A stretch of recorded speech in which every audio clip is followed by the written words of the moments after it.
तो बहुत सारे लोग ऐसा सोचते हैं ना कि भगवान मुझे दर्शन देंगे, शंख चक्र गदा लेके आएंगे और ज्ञान देंगे, ये भी होता है। हाँ, लेकिन ये उसके साथ नहीं होता जो इसकी उम्मीद कर रहा होता करता है। एग्जैक्टली। राइट, क्योंकि वो ज्ञान नहीं प्राप्त करना चाहता है। ज्ञान है वो आपको एक तो उसको क्या बोलते हैं, भय से पूरी तरह से मुक्त कर देता है। और दूसरा इतना विवेकी बना देता है कि आप अपनी बात रिप्रेजेंट कर सकते हो, चाहे आपके सामने कोई भी गलत बात कर रहा हो। आप उस चीज को ये मैटर नहीं करेगा आपके किस पद पे बैठा हुआ है, क्या है। अगर तुमने गलत बोला तो तुमने गलत बोला, दैट्स इट। जय श्री राम दोस्तों, मैं हूँ शशि। जय श्री राम, मैं हूँ आलोक। शुरू करते हैं चर्चा ऑन गीता ज्ञान, अध्याय 4, श्लोक नंबर 39। श्रद्धावान लभते ज्ञानम तत्परः संयतेन्द्रियः ज्ञानम लब्ध्वा पराम शांतिमचिरेणाधिगच्छति। जितेंद्रिय, साधन परायण तथा श्रद्धावान मनुष्य ज्ञान को प्राप्त होता है तथा ज्ञान को प्राप्त होकर वह बिना विलंब के तत्काली भगवत प्राप्ति रूप परम शांति को प्राप्त हो जाता है। तो आप लोग पिछला वीडियो देखिए जहाँ पर हमने बताया है, जिसमें हमने बात करी है कि ज्ञान जो है मनुष्य को सबसे ज्यादा पवित्रता कौन दे सकता है, ज्ञान। उसके बारे में हमने बात की, तो वो वीडियो देखिए। अब उसके आगे ये आता है कि ज्ञान कौन सा मनुष्य ज्ञान प्राप्त कर लेता है और ज्ञान प्राप्त करने के बाद उसका क्या होता है। तो ऐसा ही मनुष्य ज्ञान प्राप्त कर सकता है जो जितेंद्रिय हो। ज्ञान प्राप्त करने की जब प्रक्रिया शुरू होती है तो वहां पर इंद्रियों को संयम, कंट्रोल करना पड़ता है, इंद्रियों को जीतना पड़ता है। एक बार आपने ज्ञान प्राप्त कर लिया, फिर इंद्रियां आपको वैसे ही परेशान नहीं करेंगी, क्योंकि वो उनकी हैबिट बन जाती है कि भाई नहीं करना, ज़्यादा नहीं मांगना है। लेकिन इनिशियली आपको इंद्रियों को कंट्रोल करना पड़ता है। तो जो मनुष्य इंद्रियों को कंट्रोल करता है, साधन परायण होता है, साधन में लगा होता है। ज्ञान के जो साधन हैं उनमें वो लगा रहता है, वो छोड़ता नहीं है उसको। पता चला कोई आया आदमी, भगवत गीता पढ़ी कि भगवत गीता से मुझे सीखना है, क्या करना है क्या करना है, 2 पेज पढ़े, उसके बाद उसको फायदा लगा कि यार मुझे तो कुछ फायदा ही नहीं मिला, उसने छोड़ दिया। वो साधन में लगा हुआ नहीं है, वो साधन को छोड़ दिया उसने। वो बस वो शॉर्टकट लेने वाला था, उसको ज्ञान प्राप्त नहीं करना था, उसको अपना कोई स्वार्थ सिद्ध करना था। उसका स्वार्थ सिद्ध नहीं हुआ तो उसने उसको छोड़ दिया। तो जो जिस मनुष्य को ये प्राप्त करना होता है ज्ञान, वो साधन परायण रहता है, साधन में वो लगा रहता है, कोशिश करता रहता है कि कैसे ज्ञान मिले, कैसे ज्ञान मिले, मुझे ज्ञान प्राप्त करके ही रहना है। और वो कैसा होता है, वो श्रद्धावान होता है। उसकी श्रद्धा होती है किस में? श्रद्धा का बड़ा कंफ्यूजन है। कई बार लोग श्रद्धा सिर्फ एक रिलीजन में या बुक में या गुरु होता है या रिलीजियस लीडर होता है उसमें ही श्रद्धा रखते हैं। उसमें श्रद्धा रखने के साथ साथ आपको ज्ञान में भी श्रद्धा रखनी है, राइट। ज्ञान में श्रद्धा रखनी जरूरी है, क्योंकि जब आपको ज्ञान में श्रद्धा होगी तब आपके पास क्वेश्चंस होंगे। अगर गलती से गुरु भी आपका जो है वो मनुष्य ही है, अगर वो कुछ गलत बता देता है, अगर कुछ ऐसा बता देता है या वो कुछ सही बता रहा है लेकिन उसका मतलब आपको गलत समझ आ रहा है, तो आप गलत ज्ञान ले लोगे। तो आपके पास क्वेश्चंस होने चाहिए। वो क्वेश्चन आपके अंदर तभी होंगे जब आपकी ज्ञान में श्रद्धा होगी, राइट। किसी ने आपको कोई बात बताई कि ये कोई एग्जाम्पल, क्या कोई एग्जाम्पल है इसका? हाँ, जैसे कि अभी हमारे सिंपल सा ये अहिंसा परमो धर्म लोग बताते रहते हैं। अहिंसा परमो धर्म, अहिंसा। अब बोलते हैं एक गाल पे कोई चाटा मारे तो दूसरा गाल भी आगे कर दो।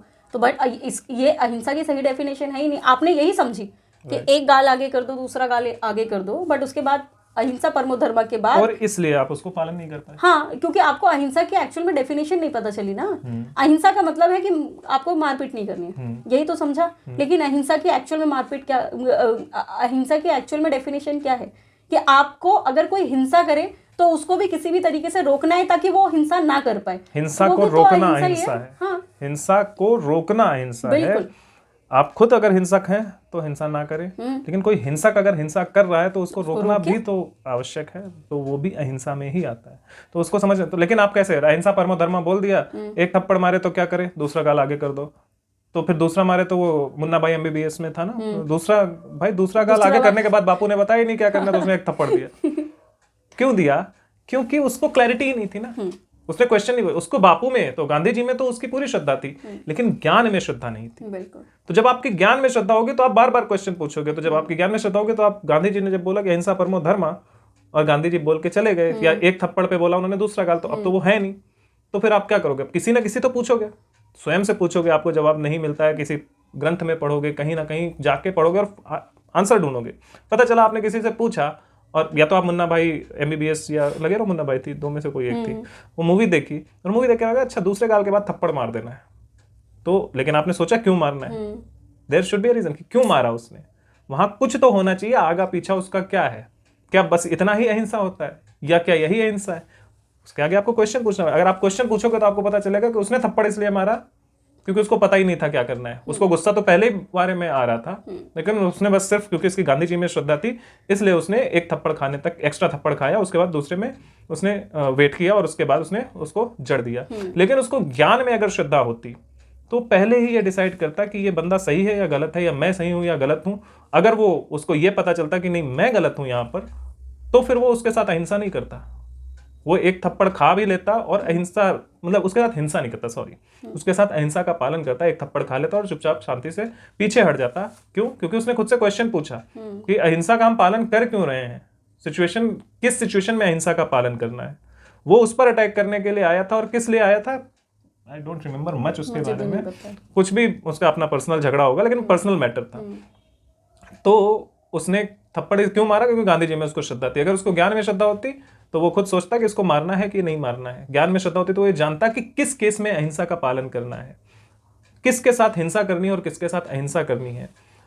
अगर वही व्यक्ति जिसने उसको थप्पड़ मारा था, वो अगर जाके किसी वहां पर बहुत सारे लोगों को नुकसान पहुंचा रहा होता, या किसी महिलाओं के साथ कुछ अत्याचार कर रहा होता है, या कुछ मासूमों के साथ अत्याचार कर रहा होता, उस सिचुएशन में आपकी क्या कंडीशन बनती है? जब आपको ज्ञान होगा तब ये क्वेश्चन तब आपके दिमाग में आएगा। अगर आपको ज्ञान में आपकी श्रद्धा होगी तो ये क्वेश्चन आएगा। अगर सिर्फ गांधी जी में श्रद्धा होगी तो आप कहोगे कि नहीं ये कर लेने दो, एक दो थप्पड़ मार ले, कोई दिक्कत नहीं। लेकिन अगर आपको ज्ञान में श्रद्धा होगी तो आप गांधी जी से पूछोगे गांधी जी अगर ये हो रहा हो तब क्या करना है। तो आप गांधी जी हैं नहीं है वो क्या बता रहे हैं, लेकिन आप जब उस पर डीप डाइव करोगे कहीं ना कहीं से आप इसका ये जवाब निकालोगे कि नहीं नहीं ये अत्याचार हो रहा है, अत्याचार बिल्कुल नहीं सहना है। आपको एक बार कोई गलती से थप्पड़ मार दे तो कोई बात नहीं, इट्स ओके, वहां पर अहिंसा ही करनी है। लेकिन जब आप समाज के साथ कोई अत्याचार कर रहा हो, अधर्म कर रहा हो, तो अहिंसा का मतलब क्या है? उस हिंसा को रोकना।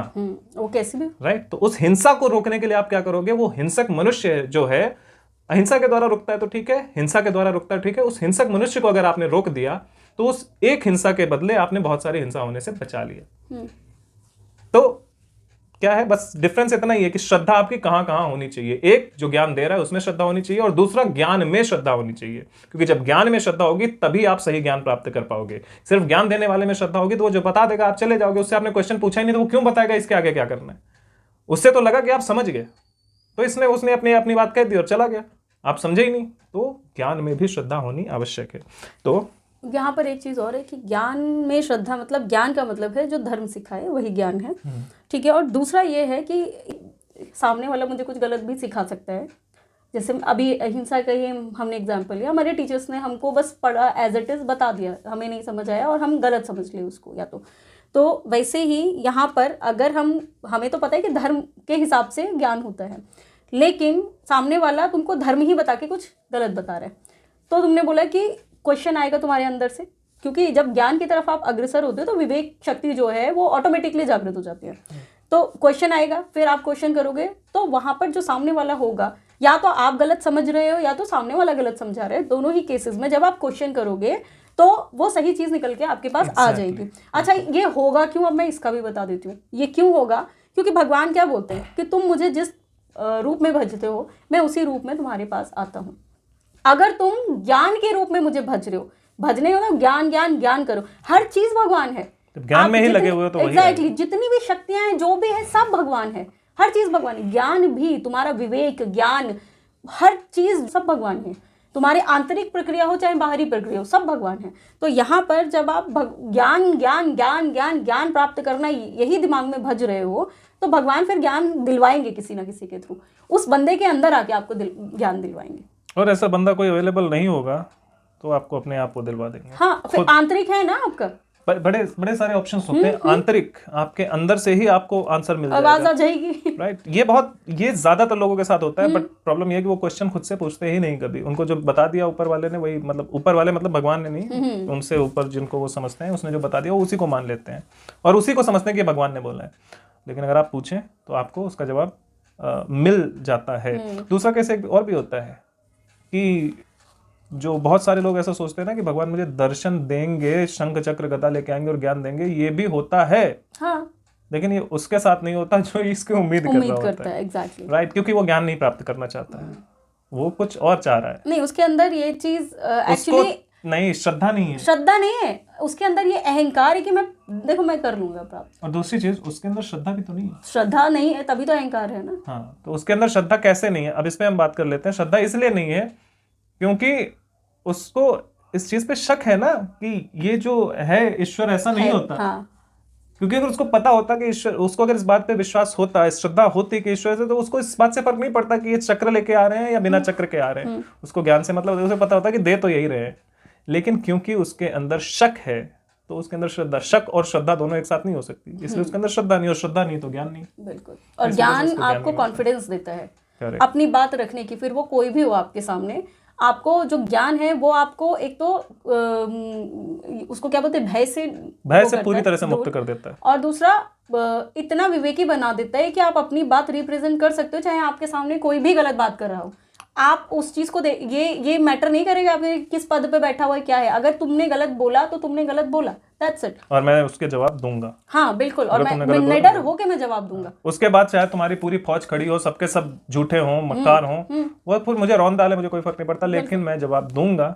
ये ज्ञान की कंडीशन के बाद होता है, क्योंकि उसके बाद मुझे पता है कि तुम मुझे तो कुछ कर ही नहीं सकते। एग्जैक्टली। तो ये कॉन्फिडेंस लेवल बूस्ट करना भी ज्ञान का ही काम है। तो ज्ञान नहीं है तो आपका कॉन्फिडेंस, आप फिर शर्माए से घूमते रहोगे, डरे डरे से घूमते रहोगे, यार ये कुछ ना कह दे, वो कुछ ना कह दे, और मैं गलत नहीं हो जाऊं कहीं। ज्ञानी और अज्ञानी पुरुष में एक बहुत बड़ा फर्क ये होता है कि ज्ञानी पुरुष, जो अज्ञानी पुरुष होता है, जो मनुष्य अज्ञानी होता है, वो अधर्म के सामने घुटने टेक देता है, ये सोचकर कि अगर मैंने कुछ बोला तो मुझे मार देगा। ज्ञानी पुरुष क्या है कि जब अधर्म हो रहा होता है या कोई गलत बात बोल रहा है तो वहां पे फर्म होकर खड़ा होता है, बात बोलनी होती है तो बात बोलता है, लड़ाई करनी होती है तो लड़ाई करता है। क्यों? क्योंकि वो जानता है कि अगर मैं नहीं बोलूंगा तो मैं तो जिंदा होते हुए मरा हुआ हूं। बिल्कुल। तो अज्ञानी क्या है, वो ये समझता है कि मेरे शरीर का जिंदा होना है, और ज्ञानी व्यक्ति ये जानता है कि मेरे अंदर धर्म का जीवित रहना ही मेरा जिंदा होना है। बिल्कुल, ये फर्क है। तो बस यही है। और बाकी ज्ञान जो है वो तो हमने बता ही दिया कि कॉन्फिडेंस देता है, विवेक शक्ति देता है, जीने के लिए एक्चुअली जो आपको चाहिए वो सारी चीजें ज्ञान ही देते हैं। राइट। और ये श्लोक जीवन भी आपको ज्ञान ही दे रहे हैं, जीवन भी ज्ञान ही दे रहे हैं, क्योंकि अगर आप धर्म के लिए नहीं लड़ सकते, अगर आपके पास विवेक बुद्धि नहीं है, डिसीजन मेकिंग नहीं है, तो मरे के समान आप। हाँ, कोई भी हाँ ये बोलेगा कि ये कर ले, तुम बोलोगे हाँ, कोई बोलेगा वो कर ले हाँ, और अगर कोई बोलेगा कि तुम बताओ क्या होना चाहिए, तो तुम्हारे पास तो ज्ञान ही नहीं है, तो क्या बताओगे उसको सामने? तो तुम सोचोगे कि अच्छा कौन सा ऐसा आदमी है जो बहुत ज्यादा फेमस है, मैं उसने जो बोला था मैं वो वाला बोल दूंगा, मैं वही करूंगा। But what about you? आप क्या सोच रहे हो? यू आर एन इंडिविजुअल, आपको धर्म ज्ञान के साथ भेजा गया है, और आपको ईश्वर से जोड़ने का काम किसी और का नहीं होना चाहिए, आप खुद जोड़िए। राइट। तो इसमें फिर क्या है कि हमने बातें, अभी श्रद्धा क्या होती है इसके बारे में हमने बात की, ज्ञान क्या होता है इसके बारे में बात की, बट एक्चुअली श्लोक में क्या बता रहे हैं वो इन सबको जोड़ के है। तो जितेंद्रिय होना चाहिए, मतलब अपनी इंद्रियों को कंट्रोल करना पड़ेगा आपको, साधन परायण होना चाहिए कि आपको जिस साधन के थ्रू ज्ञान मिल रहा है उस साधन में लगे रहना चाहिए, उसको बात बात पे छोड़ के भागना नहीं है। तो भगवत गीता जैसे हम पढ़ रहे हैं, या आप हमारे भगवत गीता के वीडियो देख रहे हैं, तो ये नहीं कि एक वीडियो देख के भाग गए, पूरी भगवत गीता आपको देखनी पड़ेगी। जिस तरह से हम पूरी भगवत गीता बनाने पर फोकस कर रहे हैं। क्यों? क्योंकि इसके थ्रू ही ज्ञान होगा। तीसरा, श्रद्धा होनी चाहिए। श्रद्धा किस में होनी चाहिए? आपको सिर्फ हम पे श्रद्धा नहीं रखनी, ना ही सिर्फ भगवत गीता पे श्रद्धा रखनी है, आपको श्रद्धा ज्ञान पे भी रखनी है। तो कहीं ऐसा कुछ हो कि मैं कुछ ऐसा बोलूं या भगवत गीता में कुछ ऐसा लिखा है जो आपको समझ नहीं आ रहा है, तो आपके अंदर क्वेश्चन आना चाहिए। अब जब क्वेश्चन आएगा तो एक बात तो जान लो, जब आदमी को भूख लगती है तो वो खाना तो कहीं ना कहीं से ढूंढ लेता है। तो आपके अंदर क्वेश्चन आएगा तो उसका जवाब आप कहीं ना कहीं से ढूंढ लोगे। और उसके बाद ये नहीं कि वहीं खत्म हो जाना है, उसके बाद आपको सामने से किसी ने जवाब दिया तो उसके बाद भी आपको सोचना है कि जवाब सही है या नहीं है। तो उसके बाद फिर आप क्वेश्चन करोगे, अगर जवाब आपको सेटिस्फाई नहीं करेगा। तो ऐसे ऐसे करके ना आप ज्ञान को प्राप्त कर सकते हो। तो इसलिए आपको ज्ञान में भी श्रद्धा होनी आवश्यक है। ज्ञान में श्रद्धा होगी तो आपके अंदर क्वेश्चन आएंगे, और जब तक सही ज्ञान आपको नहीं मिल जाता तब तक आप क्वेश्चन पे क्वेश्चन करते रहोगे और उसका आंसर ढूंढते रहोगे। और जैसे ही ज्ञान प्राप्त हो जाएगा, भगवत प्राप्ति तुरंत हो जाती है, अंदर ही हो जाएगी, बाहर नहीं उसके बाद तुरंत भगवत प्राप्ति हो जाएगी। जैसे ही आपको ज्ञान हो गया उसके बाद आपको भगवत प्राप्ति हो जाएगी। जिस तरह की भगवत प्राप्ति आप चाहते हो वो हो सकती है, लेकिन उस सिचुएशन एक होती है कि आप चाहो ना तो ज्यादा आसानी से हो जाएगी, क्योंकि जब तक आप चाहते हो तब तक आपको ज्ञान नहीं होता। जब आप चाहने की स्थिति से ऊपर उठ जाते हो तब आपको पूरा ज्ञान होता है और तभी भगवत प्राप्ति होती है। और यहाँ पर भगवान ने ये बोला भी है कि तत्कालिक भगवत प्राप्ति रूप परम शांति को प्राप्त हो जाओगे। करेक्ट। यहाँ पर भगवत प्राप्ति क्या है? आपको अंदर से ही शांति मिल जाएगी, परम शांति। तो भगवत प्राप्ति आप जिसको बोल रहे हो, भगवत प्राप्ति का मतलब ये नहीं कि सिर्फ भगवान ही आपको मिलेंगे, आपको अंदर से शांति भी मिलेगी।